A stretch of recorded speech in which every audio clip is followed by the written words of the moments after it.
పశ్చిమ దేశాల మధ్య ఉన్న ఐక్యత అది ఎప్పటికీ చెక్కుచెదరకుండా ఉంటుందని మనమనుకుంటున్నామా? ఈరోజు మనమొక ఊహాజనిత భవిష్యత్తులోకి తొంగిచూద్దాం. ఒకప్పుడు బలంగా ఉన్న పాశ్చాత్య కూటమి తనలో తానే విడిపోతే పరిస్థితి ఎలా ఉంటుందో పరిశీలిద్దాం. 1945 తర్వాత ఉదారవాద అంతర్జాతీయ క్రమానికి అధికారిక అంత్యక్రియలు.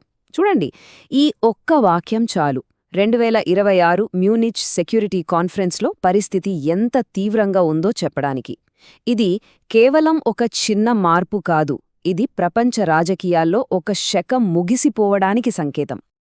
ఇక్కడ అసలు ప్రశ్న ఏంటంటే, పశ్చిమ దేశాలకి అతిపెద్ద శత్రువు మరెవరో కాదు, ఆ దేశాలే అయినప్పుడు పరిస్థితి ఎలా ఉంటుంది?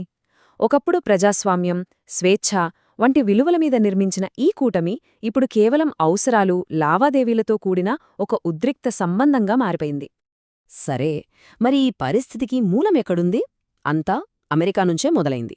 యూరోప్లోని తన మిత్రదేశాల పట్ల అమెరికా తన విధానాన్ని ఎంత నాటకీయంగా మార్చుకుందో ఇప్పుడు మనం వివరంగా చూద్దాం. ఈ పట్టిక చూస్తే మనకు స్పష్టంగా అర్థమవుతుంది, ఇది మామూలు మార్పు కాదు. కేవలం ఒకే ఒక్క సంవత్సరంలో అమెరికా తన వ్యూహాన్ని పూర్తిగా మార్చేసింది. 2025లో యూరోప్ను ఒక సైద్ధాంతిక శత్రువుగా చూసిన అమెరికా 2026 వచ్చేసరికి నాగరికతకు పుట్టినిల్లు అంటూ షరతులతో కూడిన స్నేహహస్తం అందించింది. ఈ మార్పు యూరోప్ను ఒక రకంగా షాక్కి గురిచేసిందనే చెప్పాలి. అయితే ఈ నాగరిక వ్యూహం అంటే ఏంటి? సింపుల్గా చెప్పాలంటే ఇది ఒకప్పటి స్నేహానికున్న రూల్స్ని మార్చేయటమన్నమాట. ఇకపై ప్రజాస్వామ్యం, స్వేచ్ఛ వంటి విలువల గురించి కాదు, మా సాంస్కృతిక వారసత్వం ఒకటే అని చెప్పడం. దీనివల్ల ఏమవుతుందంటే, ఈ కూటమిలో ఎవరు ఉండాలి, ఎవరు ఉండకూడదు అనే దానిపై ఒక కొత్త గీత గీసినట్టు అయ్యింది. ఈ కొత్త అమెరికన్ ఆలోచన విధానాన్ని సెక్రటరీ ఆఫ్ స్టేట్ రూబియో మాటల్లోనే వింటే ఇంకా బాగా అర్థమవుతుంది. యూరప్ ఒక పతనమవుతున్న నాగరికత అని, దాన్ని మేమే మా షరతుల మీద కాపాడాలి అనుకుంటున్నట్టుగా ఉంది ఆయన మాటల సారాంశం. మరి అమెరికా ఇలా ప్రవర్తిస్తే యూరప్ పోరుకుందా? అస్సలు లేదు. లొంగిపోవడానికి బదులుగా తనను తాను కాపాడుకోవడానికి సిద్ధమైంది. అమెరికాపై ఆధారపడటాన్ని తగ్గించుకోవడానికి ఒక పెద్ద కోట కట్టడం మొదలుపెట్టింది.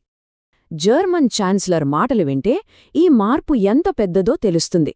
పాత ప్రపంచం ఇక లేదు, పాత నియమాలు ఇక పనిచేయవు అని ఆయన చాలా స్పష్టంగా చెప్పేశారు. అంటే ఇకపై అమెరికా తమను కాపాడుతుందని నమ్మకం లేదని పరోక్షంగా ఒప్పుకున్నట్టే. ఇవి కేవలం మాటలు కాదు, చేతల్లో కూడా చూపించారు. జర్మనీ ఏకంగా 500 బిలియన్ యూరోలు, అది ఎంత పెద్ద మొత్తమంటే దశాబ్దాలుగా ఉన్న తమ స్వంత ఆర్థిక నియమాలను కూడా పక్కన పెట్టి సైన్యాన్ని బలోపేతం చేయడానికి ఈ డబ్బును కేటాయించింది. ఇది కేవలం సైనికపరమైన మార్పు మాత్రమే కాదు, ఆర్థికపరమైనది కూడా. సేఫ్ మెకానిజం అనే కొత్త నిబంధన తెచ్చారు. దీని ప్రకారం యూరప్ కొనే ఏ రక్షణ పరికరమైనా మేడ్ ఇన్ యూరప్ అయ్యుండాలి. అంటే అమెరికా, యూకే కంపెనీలకు ఇకపై ఇక్కడ చోటు లేదని చెప్పకనే చెప్పడం. తమ డబ్బు తమ దేశాల్లోనే ఉండాలనేది దీని వెనుక ఉన్న అసలు వ్యూహం.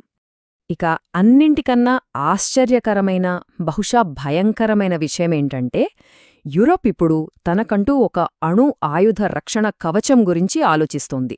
అమెరికా అండపై నమ్మకం ఎంతలా పోయిందంటే ఇప్పుడు ఫ్రాన్స్, జర్మనీ కలిసి సొంతంగా అణు నిరోధక శక్తిని నిర్మించుకోవడం గురించి మాట్లాడుకుంటున్నాయి.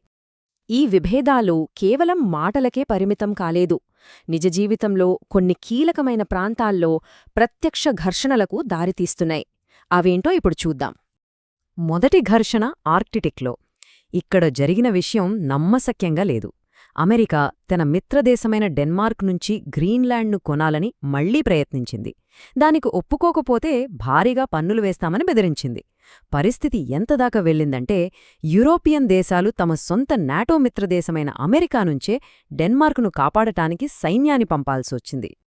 ఇక ఉక్రెయిన్ విషయంలో ఈ రెండు పక్షాల మధ్య విభేదాలు మరింత స్పష్టంగా కనిపించాయి. శాంతి చర్చల్లో అమెరికా త్వరగా ఈ సమస్య నుంచి బయటపడాలని చూస్తుంటే, యూరప్ మాత్రం ఉక్రెయిన్ భవిష్యత్తు, దాని మనుగడ గురించి ఎక్కువ ఆలోచిస్తోంది. ఈ రెండు ప్రతిపాదనలు చూస్తేనే ఆ తేడా అర్థమవుతుంది. అమెరికా పక్కకు తప్పుకోవడంతో యూరప్ ఒక చారిత్రాత్మక నిర్ణయం తీసుకుంది. ఉక్రెయిన్లో శాంతిని కాపాడటానికి మొట్టమొదటిసారిగా అమెరికా సైనికులు లేకుండా తమ సొంత సైనిక దళాన్ని ఏర్పాటు చేసింది. దీనికి ఫ్రాన్స్, యూకే నాయకత్వం వహిస్తున్నాయి. ఇది యూరోపియన్ భద్రతలో ఒక కొత్త శకానికి నాంది పలికింది. మంచిదే, యూరప్ స్వతంత్రంగా ఎదుగుతోంది.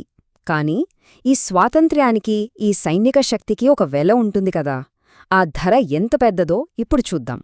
ఒకప్పుడు నాటో దేశాలు తమ జీడీపీలో 2% రక్షణకు ఖర్చు చేస్తే గొప్ప అనుకునేవాళ్లం. కాని ఆ రోజులు పోయాయి.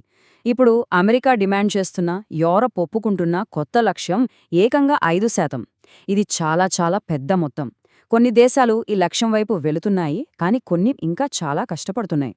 చివరికి ఒకప్పుడు విలువలు, ఆశయాలతో ముడిపడిన ఈ అట్లాంటిక్ కూటమి ఇప్పుడు పూర్తిగా మారిపోయింది. ఇది స్నేహం కాదు, ఒకరిపై ఒకరికి, అలాగే బయటి ప్రపంచంపై ఉన్న భయాలతో ముడిపడిన ఒక ఉద్రిక్తమైన సంబంధం మాత్రమే. అయితే ఈ మొత్తం కథ తర్వాత మన ముందు ఒకే ఒక ప్రశ్న మిగిలింది.